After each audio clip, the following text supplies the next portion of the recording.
Nine o'clock in the morning right here in Hong Kong, as well as in Shanghai. This is Bloomberg Markets. China Open. Annabelle Droulers is with me, and I'm Rishaad. Salamat. Our top stories this hour. Asia carrying on Wall Street's year-end rally. Traders shrugging off fresh warnings from Fed officials over expectations of interest rate cuts. Oil continuing its rebound from 5-month low as Red Sea attacks spook shippers, but technicals are still indicating longer-term weakness. Plus, Donald Trump set to appeal the Supreme Court after Colorado bans him from its presidential primary ballot over the January 6th insurrection. Well, Rich, there's politics to the one side, but really the focus for markets today is still continuing just to shrug off those warnings that have come through from Fed officials. The latest really at Goolsby, for instance, saying the market's getting a little bit ahead of itself. Bostic as well, seeing not really any sort of urgency for rate cuts coming through. So that's really the market dynamic, but still it's whether traders really want to believe that. Yeah, I mean, we've also got traders that are liquidating some of those bets out there about higher short-term US yields, and they're really pushing back against this urge to fight this so-called pivot that's taking place, aren't they, at the moment? Let's have a look at what else is happening out there, because it is a day where we are following on from what we saw on Wall Street, largely so, and of course we're looking ahead to the open there in China in what, 28 minutes thereabouts, and we got the extension of this rally, which just seems to have endless legs, as it were, and we've got at the moment shares trading to the upside there for the Tokyo market. Nikkei up 1.3%. We've got a yen, which has got a 143 handle and approaching the 144 level, and that's giving those exporters a bit of a boost. Here we go. Let's take a look at the yield picture, and there you have it. We've got a little bit of the spread well, widening a little bit between 2s and 10s. The 10-year yield, though, on the JGB, well, I mean, when we saw them just say that 1% was going to be the upper limit, we were expecting that 1% handle within days, and we were edging up there to about 80 basis points, and then suddenly we've gone all the way down. Gold well bid as a haven. Now, coffee's an interesting one, 5.9% up, and this is really down to a short squeeze, and on top of that, bets of this heat wave in Brazil, which may well be damaging the crop. And it's an interesting one because we all drink the stuff. Yes, we do. And of course, WTI, $74. Well, there's one reason for that. That's, of course, as the U.S. looks to perhaps thwart any Houthi further attacks in that part of the world. Yeah, that's right. Not really clear yet how the U.S. does plan to do that, though. But the focus very much still on markets today, coming down to what the Fed is saying, what we're hearing from Fed officials and guests as well that we've been speaking to, sharing their views on the outlook for Fed policy and also the challenges that Jay Powell faces heading into next year. Take a listen. We believe he's engineered a soft landing through the interest rate environment. There is a soft landing base case. We're all hoping for it. The real economy is still heavily impacted by the overall rate level. It's very restrictive, and it's still coming through the system. Against that, we still have a lot of stimulus coming through the system. That's the tug of war he's up against. A tug of war between their guidance and market pricing. I think we have a real problem with Fed communication. As the markets think mission accomplished and rate cuts, 6 cuts are coming in next year, that will ease conditions. That makes it less likely that inflation comes down. So it's a tricky point right now for the Fed. The market is absolutely correct in trying to do two things. First, in trying to bully the Fed, because this Fed seems to be willing to be bullied. And secondly, to get carried away with this notion that the Fed put his back. Let's bring in Rachana Mehta, co-head of regional fixed income at Maybank Asset Management this morning. Rachana, thanks so much for joining us. It does seem like there's a bit of a disconnect between what the Fed is saying, what markets are saying as well. What's your view on how we're seeing that pricing dynamic coming through? I definitely think that actually market is well ahead. We were expecting between 50 to 75 basis points of rate cuts next year, but I think market has gone ahead and saying maybe 100 to 125. Some people are talking about 150. I think it is too much because though inflation is coming down, we still have a lot of geopolitical risk in terms of energy prices, gas prices, and food prices also. So from that perspective, I think market is ahead. For us, basically, I think it's 50 to 75 makes sense given where U.S. economy is heading. I think the key for U.S. economy is the labor market and the service sector, which is still holding up very, very well. So we need to see the labor market and service sector actually really collapsing for us to have a higher rate cut forecast for next year. But despite that, I think the bond market looks very attractive. Given your outright absolute level of yield is about 6.5 to 7% for Asian bonds, Asian credit. So we really like bonds. Actually, we are overweight bonds for 2024. Rishaad, I mean, so where on the curve are you looking? I mean, what sort of duration and what about risk, or should I say term premiums, are they holding up for you? And I want to just also get a sense of, we've definitely seen this rally, perhaps having a pause as they reflect. But is it that you not only are you getting a decent yield, but you've also got price appreciation in prospect as well? The thing is, that's why I ask about duration. Yeah, I do agree. Actually, nobody was expecting that there was such a big rally this year, correct? Just last 2 months, everybody was very glad they closed their books, and suddenly, boom, we had this Fed pivot, and they were very dovish. So we had a huge rally in the 10-year treasuries. 10-year treasuries went back from 440 now to 390. 30-year treasury also same, 430, 440 now to 4%. So in terms of duration, actually, we prefer the 30-year part of the curve. I know a lot of market participants have steepener trades on, because whenever Fed starts cutting rates, steepener makes sense. But we do believe that given the technical nature of the market, actually, the 30-year part of the curve looks attractive, especially for Asian credits, the sovereigns and quasi-sovereign, where spreads are still attractive.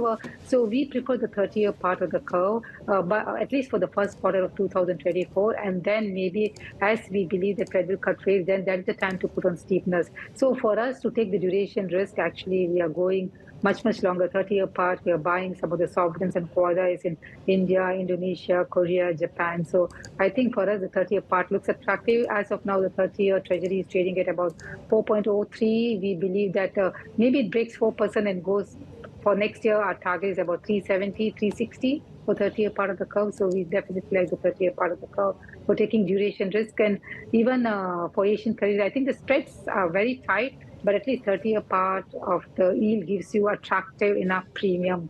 For example, a lot of 30-year quasi-sovereign bonds in Indonesia trading at about 7% yield, which is pretty attractive. So from that perspective, we prefer the 30-year part of the curve. So if Asian investment grade spreads are going to remain...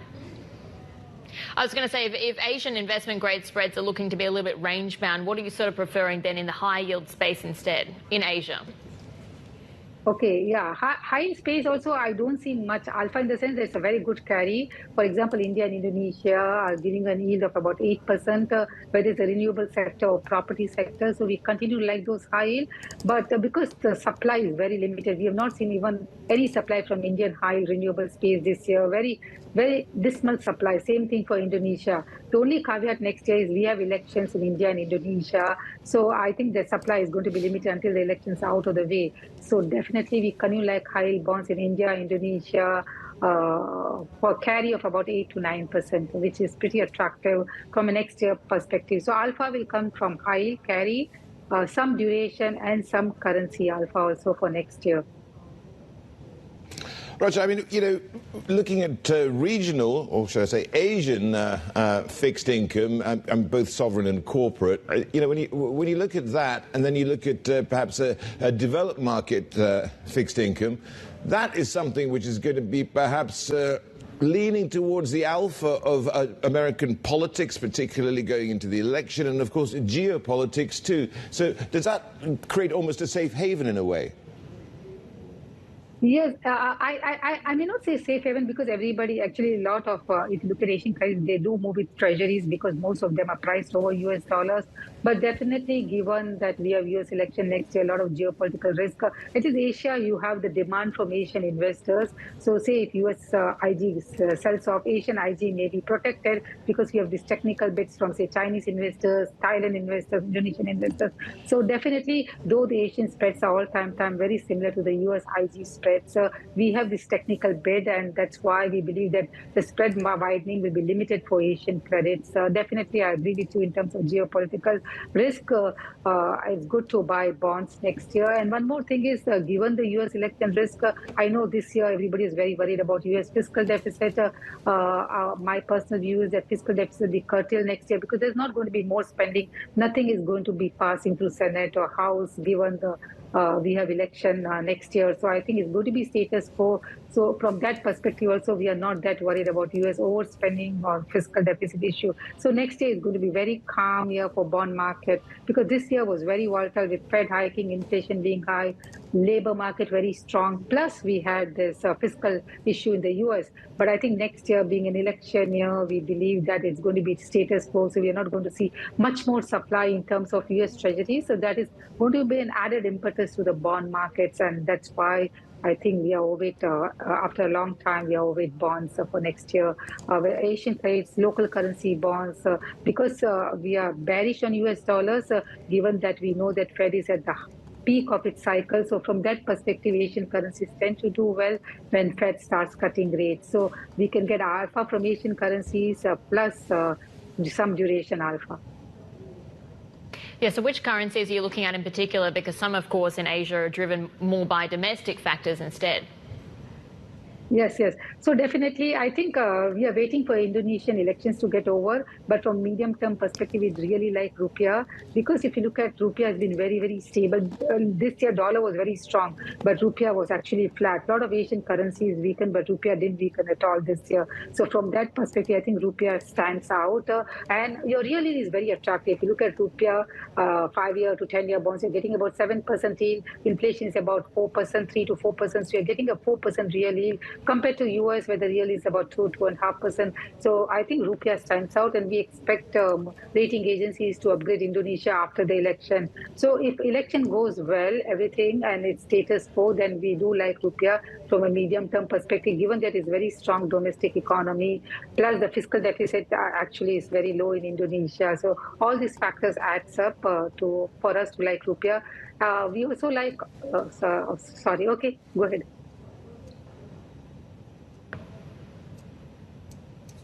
We also like Aussie and Rishaad, have a great Christmas.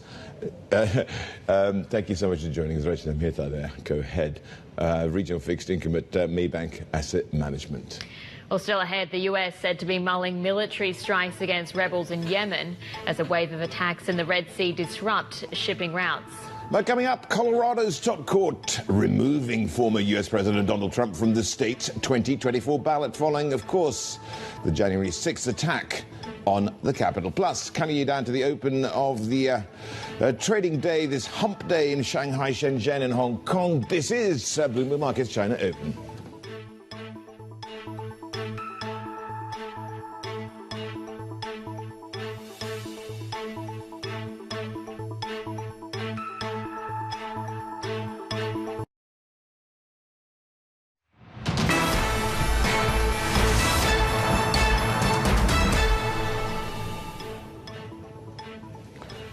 Okay, expecting that loan prime rate to come out. It has done indeed, and it's unchanged. The 5-year LPR remaining at 4.2%, and the 1-year December LPR 3.45%. This is actually important because it is really the 5-year that we're looking at, because the last cut in prime rates was in August. Banks then trimmed the 1-year rate by 10 basis points, and that was after a 15 basis point cut in the 1-year medium-term lending facility rate. That, of course, is something that we saw the other day, which was also unchanged. The 5-year is a benchmark for mortgage loans, and it's been kept now on hold for 6 straight months. The deepening housing crisis, of course, has shown essentially that cutting mortgage rates don't offer the quick solution that many thought originally. So there we go. LPR kept on hold, the 5-year at 4.2%. Yeah, and currency, pretty much little change off that. But of course, perhaps the banks really taking their cues from the PBOC decision to hold the 1 year back in December as well. But let's move on now to Colorado's Supreme Court, because it's disqualified former President Donald Trump from the 2024 ballot. It's under the Constitution's insurrection clause. Trump's campaign has said it will appeal to the Supreme Court now. For more, let's bring in Bloomberg senior editor Bill Ferries. Bill, we know that, yes, Trump's camp could be planning to appeal this, but what exactly does this mean, the disqualification? Well, it's an unprecedented move, so it's significant in that sense that you have a state Supreme Court basically saying that a potential presidential candidate cannot appear on the primary ballot. That said, whether this has a long-term impact on the campaign or not remains to be seen. As you mentioned, Trump's campaign plans to appeal. The decision was put on hold until that appeal is filed, either by the end of this month or the first week of January. And the Supreme Court in Washington could decide to keep the decision on hold while they deliberate that. That said, even if this is held up, Donald Trump does not need Colorado to become the Republican nominee for president. He can wrap up the Republican nomination through all the other states out there, and his campaign's plan has long been to win a lot of early states, get that taken care of, and be the candidate. That would potentially set up another very interesting battle about whether a state Supreme Court can make a decision about whether a national presidential nominee can appear on the ballot for the election in November. So it's a big deal. It's never happened before in U.S. politics, but whether it becomes a turning point or just a footnote is something we have to see play out in the coming weeks. Bill, it's all about the 14th Amendment, isn't it? I mean, if it goes to the ultimate arbiter here, it is, of course, the U.S. Supreme Court. It is a court which is conservative. It's one which, essentially, Donald Trump has helped to shape with his nominees there. The point is, do they thank him in a way, or do they look at the letter of the law? The thing is, they may have to do the letter of the law simply because they don't really owe him anything because they can't be removed. That's right. He has really, his appointments in his first term helped make that a much more conservative court.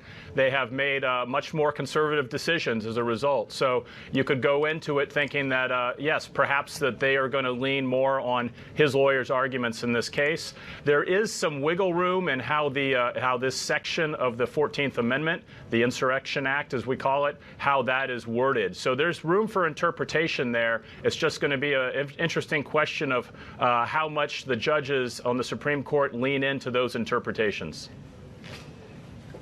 Good stuff, Bill. Bill Ferry's there joining us out of Singapore. Just having a look at, while Bill was talking about the yuan fix there out of the PBOC. A stronger fix than anticipated. We're looking at, 7.09 as opposed to the 7.13, which had been the estimate shortly before that. And, of course, just to reiterate, that loan prime rate also remaining unchanged. In fact, the 5-year not been changed now for 6 straight months.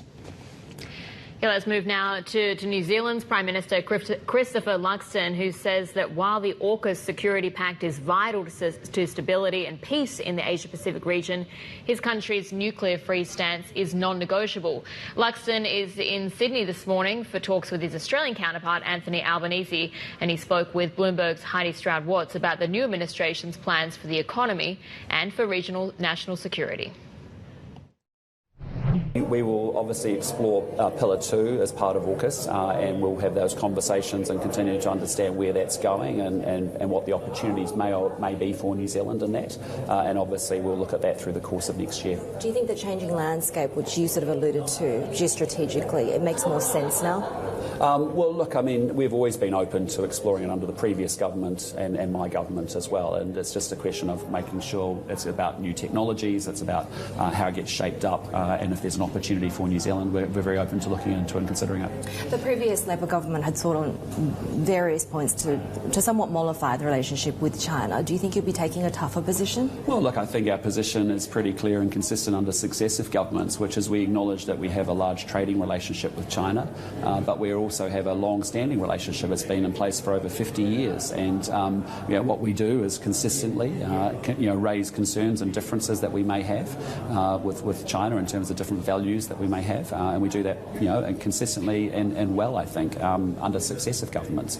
But also it's a relationship that we've had for a long period of time, and we're going to continue to make sure that is deepened and enhanced as well. Yeah, how do you characterise the balancing of that key trading and diplomatic relationship, and is there more leverage now that we do see that serious economic and structural slowdown in China? Yeah, look, I mean, New Zealand is a country of 5 million people. We are a trading country, and for us to do well in the world, we need to be able to do business with everyone around the world.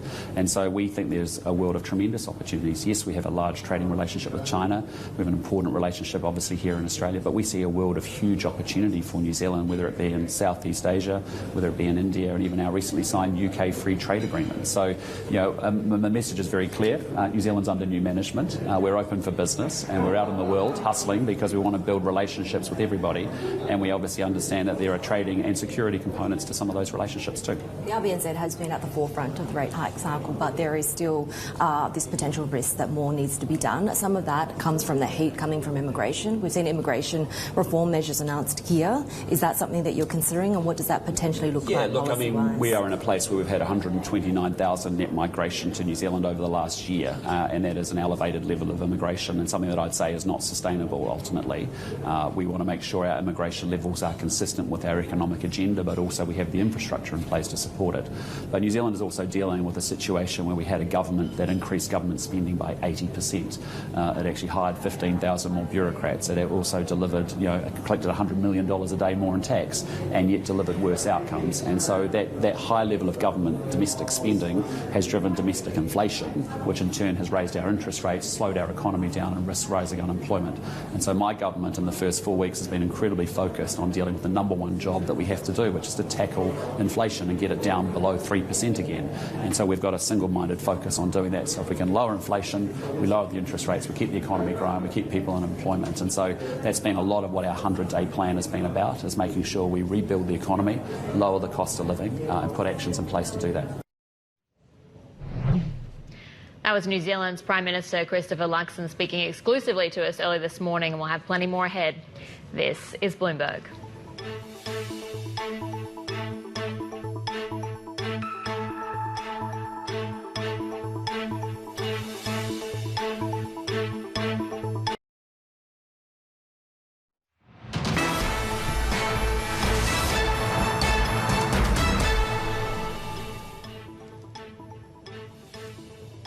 Right, we're back. We're having a look at China and markets opening up in just under 5 minutes. We're looking at a day of gains, futures indicating that also pre-market. Hong Kong up 0.8%, and looking perhaps at a slightly flat start to the trading day as far as the Shanghai market goes as well, against this backdrop, of course, of the 5-year loan prime rate being unchanged for a 6th straight month, also the 1-year unchanged, and really perhaps a change in sentiment as well, as we've got equity analysts becoming quite optimistic about the picture for next year and for growth in the country over the next 12 months. Yeah, that's right, Rish. I think there's a couple of different analyst calls we're tracking this morning as well. So one of those is coming from Pzena.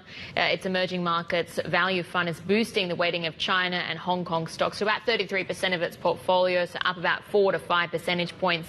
That's according to our Bloomberg intelligence team. So one that they're watching, they're saying that indiscriminate selling we've seen has really increased the value opportunity. And then another one as well, Invesco, saying that the MSCI China index could jump by more than 10% over the course of 2024. So they're looking at signs of a domestic economic recovery, more policy support coming through. So just some of the more optimistic calls that we're hearing ahead of the trading day. This is Bloomberg.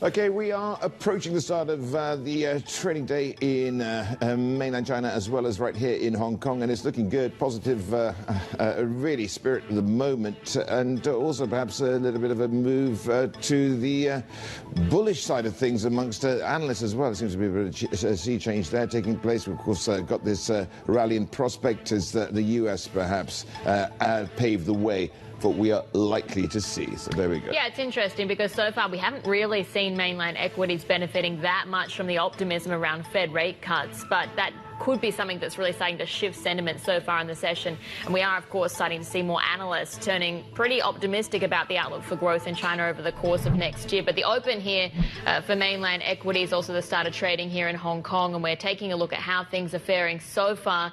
Again, the picture is pretty much green across the screen here. You've got the CSI 300 flat, but the Hang Seng there jumping 0.8% as we come online this morning. Where we're really seeing the advance so far, you can see it's in the tech stocks there. They're jumping 1.5%. 5% so far. But as I said, pretty broad-based what we're seeing in the session. Let's change on, just dive into those sectors in more detail, take a look at what we're seeing in mainland equities. Again, it's a little bit more mixed here, the picture, but little movement as well. So you can also think perhaps traders are just sort of turning off and switching off. This is really the end of the trading year so far as well. And the CSI 300 just continues to sit flat there. One economic point to note, of course, is that LPR decision we had just out about 15 minutes ago. So commercial banks electing to keep their loan prime rates steady in December. If you just change on, take a look at how Chinese banks are faring off the back of that, because you can see financials there just a little bit under pressure. But we do see those stocks looking a little bit higher so far. Of course, Chinese commercial banks, they too take their cues from the PBOC. The PBOC held the one-year rate also steady in December, but the last LPR cut to note also in August, Rish. Yeah, and Theodore Schurz with the CEO of EE Capital. Theodore, welcome to the programme. Are you sharing some of this optimism for next year, or are you are you laughing? Tell us why. No, I'm sharing much of the optimism, but I know a lot of analysts will give the outlook for 2024. So my optimism doesn't necessarily apply to the whole year of 2024. My optimism is possibly more short-term. I mean, a lot of investors will be complaining about how poorly Chinese equities have been doing this year, particularly in comparison to some of the developed markets. But we are always biased, and it depends on how we select our time horizon. For example, if we dial back by 1 quarter, if we were sitting at the end of September and look at the trailing 12-month performance, guess what? Hong Kong equities were actually up more than 20%. Hong Kong equities were not lagging behind any of the other markets. So 4 years of declines, though. That's true. That's true. So again, I go back to my optimism for the short term. What I'm saying is I believe there will be rebounds and spikes of good momentum, good sentiment coming back, which will benefit Chinese equities, Hong Kong equities by and large. But such optimism does not necessarily last throughout the whole year. So what, if you're saying that we're going to be a little bit optimistic starting now, perhaps, how long does that extend for? I would give it 6 months or so. I think a good benchmark is the Fed fund cuts. If we are looking at global equities, we've seen great dispersion this year, not necessarily between markets, like I said, developed markets, VS, emerging Asia or Hong Kong, but also within markets. Even if you look at U.S. equities alone, I mean, NASDAQ or the Magnificent Seven are significantly outperforming all the small and mid caps. So such dispersion is not going to last, and I believe risk-on will be back, which will benefit the laggers. But then if you're saying, so risk-on is going to come back, but you're only optimistic on Chinese equities for a 6-month time horizon, what changes at that 6-month point, and what happens after that?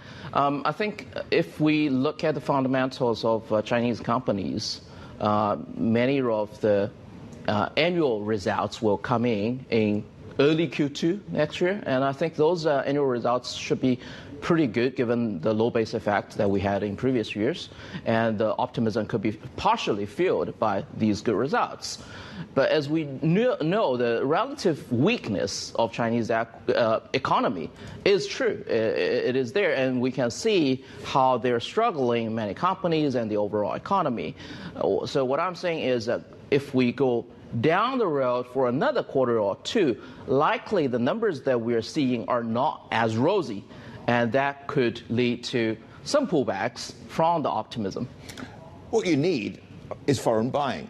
Yes. And that hasn't really been happening. We've seen billions leave China this year. We're seeing some fund flows perhaps going into the bond market at the moment, but it's really nothing to be writing home about. But what's going to entice particularly US investors back to investing? Because it does seem as though we were overly bullish for years and we're perhaps overly bearish now. How do we get out of this bear trap, as it were? The bear trap, I think, will be very much dependent on the delta. I agree. So far, the fund flow has been very negative, particularly on the equity front for Chinese equities. But then the question is, how much can they sell? Or how much do they still own?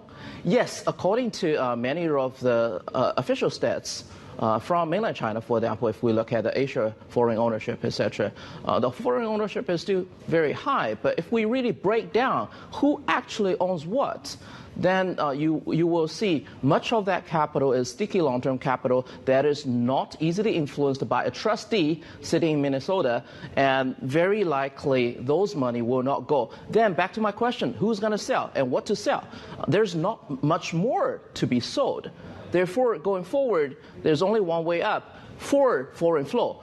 With that said, I'm not saying we should count on foreign inflow to have the market being bullish. And the U.S. election is going to play into all this as well, very much so. Yes, for sure. And we're seeing a election year, not just in the U.S., but across many markets. Those will definitely have influences on how the risk I was alluding to being played out, as well as Chinese equities. I'm interested, there are the geopolitical tensions. I think the election thing alludes to that point. Then which sectors do you think will most benefit? Is it those ones that are sort of more preferred by the state for that sort of dependency, or for China to be really self-reliant? Sure. I'll give a short term and a midterm. So in the very short term, which will be less affected by geopolitical tension or the election cycle, but more affected by people's forecast on Fed fund rates. And that I will really just focus on Hong Kong equities, particularly SOEs. This might be a surprise to a lot of people. Actually, we've done a lot of research. It turns out in recent decade or two, SOEs have delivered better shareholder value than many of the private-owned companies. And within SOEs, we are particularly favoring some of the high dividend-paying companies. And I can give you some examples. There are companies that are trading at 4 times PE with very visible future earnings, very steady growth, and paying out 8% or higher dividends. And we're not talking about a couple of them. We're talking quite a few of them. And these companies definitely will benefit from this big migration of capital coming out of money market funds that are currently yielding 5%, which will go down to 4 to 3, and they will be parking their cash at those stocks. And then in the medium term, which will be more related to the geopolitical tension, I'll be focusing on some of the Asian names. Asian names, particularly in industrial, in manufacturing, in technology, the so-called hard tech that some of the local Chinese investors will refer to. I mean, if you look at even the EV value chain this year, I was just going through some of the long-only and hedge fund managers' performance this year. Many of them attribute their largest detractors to some of the household names that we're familiar with, be it an auto name or a big battery manufacturer. And those stocks and certain companies are definitely have been under pressure for a long while. So very quickly, we've got the MLive Pulse question of it, and it is, you plan to increase or decrease your China exposure over the next 12 months. You've got 4 options here. Increase, decrease, stay the same, or, well, I have none. I'll increase, I'll trade it down. All right. But you're trading it down. Is that any sort of reflection on the outlook for Chinese consumers, or no? That was directly circling back to my optimism being short term. So I think I'll ride my short term optimism, and then when that momentum dies down, I'll probably scale down my exposure accordingly. We'll be taking you to task on this when you come on the program next. That's very interesting. Theodore Shaw, thanks very much for your time. That was the CEO of Yi Capital joining us this morning. Sort of sticking with that consumer sentiment, though, because it could stay weak in China into next year as well. Bloomberg has spoken with many college-educated people across top-tier Chinese cities and found that even higher earners are still continuing to cut back on their spending. Let's get more on this investigation. Our global business editor, Karen Lee, is joining us for more. So, Karen, just talk us through these interviews. I think there's about 20 people that you spoke to for this. Yeah, Annabelle, what we wanted to do was really get a sense of how China's upper middle class educated consumers were going to be spending in 2024, and also how their household budgets have changed. What are they allocating money to now that they might not have been before there were concerns about China's economy? So our reporters went to 5 top-tier cities across China. We specifically sought out people who had college degrees or higher, people who were making about $100,000 US a year, because that group is heavily targeted by global brands from LVMH to Apple, people are really counting on them to be an engine for post-COVID recovery. And we wanted to see how our sample could shed light on what the rest of China might do next year. Right, so Karen, give us a sense of the takeaways you got regarding particularly their budgets. Yeah, Rish, well, some surprised us and some didn't. They're cutting back on non-essentials, including luxury, which wasn't a big shock for us based on what we've seen over the last year. But what did surprise us was that they're raising their budgets for food because there's really an emphasis on health and higher quality in the wake of COVID. And at the same time, they're looking less at sending their kids abroad for college, which has been a really big thing for certain levels of Chinese families. In the past decades, they've been the biggest funneler of international students to a lot of countries. So that was really interesting to us. And at the same time, they're upping the amount of money they put in savings, which is good news for Chinese financial institutions, but not good news for the brands that might be counting on them to spend money. Yeah, I think global brands as well, they're really the key focus in all of this. Are we starting to see any sort of pullback there? Yeah, I mean, global brands after COVID have really been looking to China, especially the moneyed Chinese middle class that likes to get out and travel and spend to really up their bottom lines during this recovery. And I think what we found is not just that people are pulling back on travel, but also pulling back on how much they plan to spend once they get overseas and how much they're going to be spending at home. And while our sample is small, it's 20 people at the same time, I think it sheds a lot of light on what China as a whole could be doing in 2024. And that could spell a lot of concerns for the brands that will be counting on them. Right, Karen, thank you very much indeed. Karen Lee, there, Global Business Editor. Now, of course, Disney taking a big bet on the other China consumer, in not just, of course, in terms of movie franchises or cartoons, if you will, but tell me about this meter maid who comes from... I was going to ask you, because you've got 2 kids, I'm wondering whether you're booking your tickets over to Shanghai, go visit Disneyland. That Zootopia land is opening today, so would that be something that you go and visit?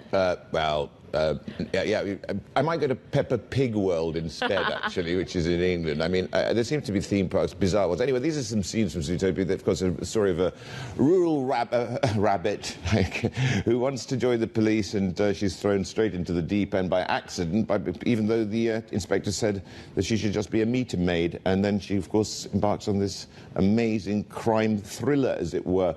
But, I mean, it's incredible that, you know, how much can you really show of this movie in a theme park? I mean, getting on Peppa Pig World as well. I mean, what can you really get out of it? But it is interesting because we just had, it's the second major themed launch that we've seen from Disney in quick succession. We had Frozen as well opening here in Hong Kong back in November. So it does really tell you that yes, perhaps Chinese travelers are not really wanting to venture very far abroad, but they are willing to travel domestically, and that includes in, of course, the mainland here in Hong Kong. But Zootopia as well, I think, is worth noting, Rish, that it is China's highest grossing imported animated feature film ever.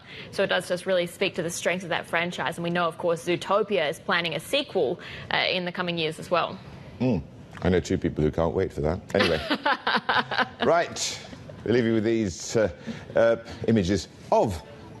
What is this, Zootopia? I don't know. But it is a theme park based on something. This is Bloomberg.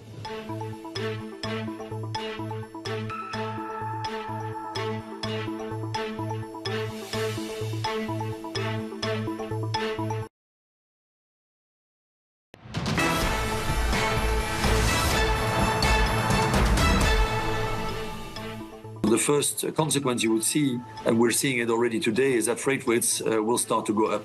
Obviously, the second consequence you will see in a couple of weeks from now is that the supply chains will be distorted heavily, a little bit like we saw with Ever Given and during the COVID crisis. I would at the moment still like to think that this is not going to last for very long, and that may then still mean that there is going to be a bit of a spike in freight rates, but hopefully not for a very long period of time. There were some shipping executives there talking to us about the impact of the crisis in the Red Sea. Let's get more on how companies are avoiding this key maritime trade route now. Bloomberg's Sue Keenan is joining us from New York. And Sue, we know these detours around Africa, they can add lots of money, but also lots of time, right? Yeah, up to 7 to 10 days in diverting a ship from the Red Sea around the tip of Africa. It can also cost $1 million or more per shipment. And that's why so many of these global shipping companies are bracing for potentially weeks, if not months, of costly detours as they are forced to veer away from this very heavily traveled shipping route. Multiple attacks almost on a daily basis are now being reported by these companies. And while the U.S. and its allies are putting together a plan to sort of strike back to protect this area, the issue is the companies are deciding how to protect themselves. Now, you heard from the CEO of the German container carrier, Hapag-Lloyd. He was the second of the sound, the CEO executives to speak. They've decided it's too unsafe to put their ships and staff through the Red Sea. Their CEO saying they tried to push ships through as long as they could. They had to make first assessment middle of last week, decided to continue. But when one of their ships was attacked on Friday, they decided to pause and are now rerouting ships as of yesterday, hoping the current chaos is short-lived. You were just looking at a chart of how the shipping fees have just started to spike higher. Again, the CEO of Hapag-Lloyd, the German container company, believes this will be short-lived, hopes that will be the case. But since the attacks began, he notes the number of requests for bookings they've received have gone up dramatically. He explains that because of all the uncertainty, people are starting to rapidly book shipments, so there's a potential for major backlogs and bottlenecks, and as you heard from the other executive, a potential for a real supply chain issue as we saw back in the days of COVID. Now, this rally that we saw in oil prices because of these attacks seems to have just perhaps hit a bit of a brick wall right now. I mean, one can only imagine what would happen when we had the supply and demand side of things actually working together in tandem. But there is so much supply out there that it limits any move to the upside, doesn't it? Well, we are seeing oil at 2-week highs, both for Brent and West Texas Intermediate. Most of those gains holding or extending in Asia trading. We're also seeing other energy futures really take off. And you have to remember that when the Israel-Hamas war started, a lot of people were focused on oil and saying, you know, it will only move higher if there's a real disruption in supply. And this is the first tangible evidence we're seeing of any disruption on a key shipping route. About 8% of the world's crude flows through the Suez Canal. And so there are concerns that are immediately translating into higher prices across the energy complex.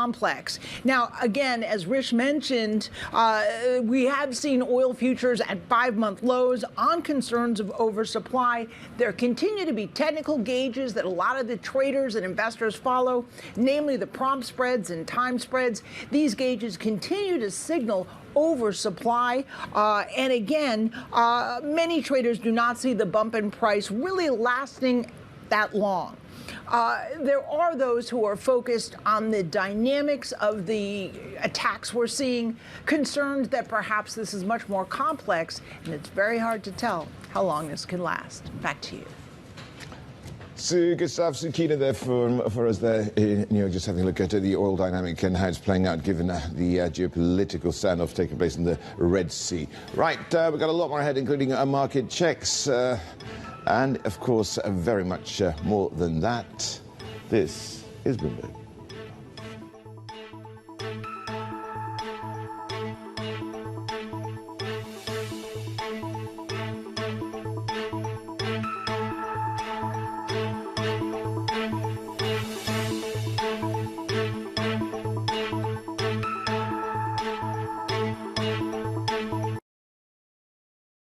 Housing starts actually did come into the upside there, and really showing that the economy there does remain buoyant, at least with this meager and narrow set of this narrow data set, I should say.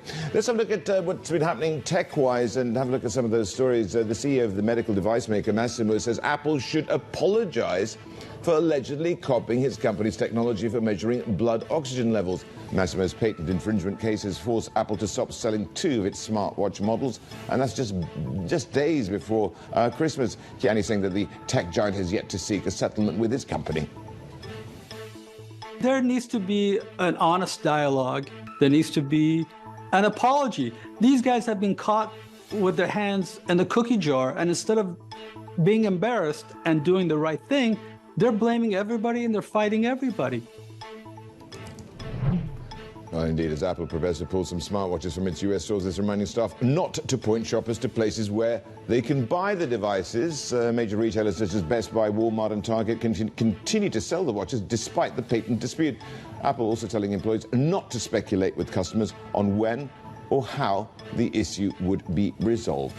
Well, let's have a look at what's going on in the chip world. We've got TSMC chairman Mark Liu planning to retire next year, set to be replaced by the CEO, C.C. Wei, in a power shift at the company. The reshuffle is set to make Wei one of the most influential executives in tech, steering the main chip-making partner of both Apple and NVIDIA. Wei's appointment will need confirmation from TSMC's board, which is also due for a shareholder election next year. Yeah, Rish, just taking a quick look at markets here because we are about 25 minutes into the session so far for Chinese equities. So far, it's a little bit mixed in the sense that we're seeing mainland equities just trending a little bit to the downside here, but strength in the Hong Kong session, and we are seeing that particularly pronounced, what we've got in the tech space there, that up 1.2%. Broadly around the region today, it is really just a story of traders continuing to shrug off these warnings from the Fed that bets for easing are premature.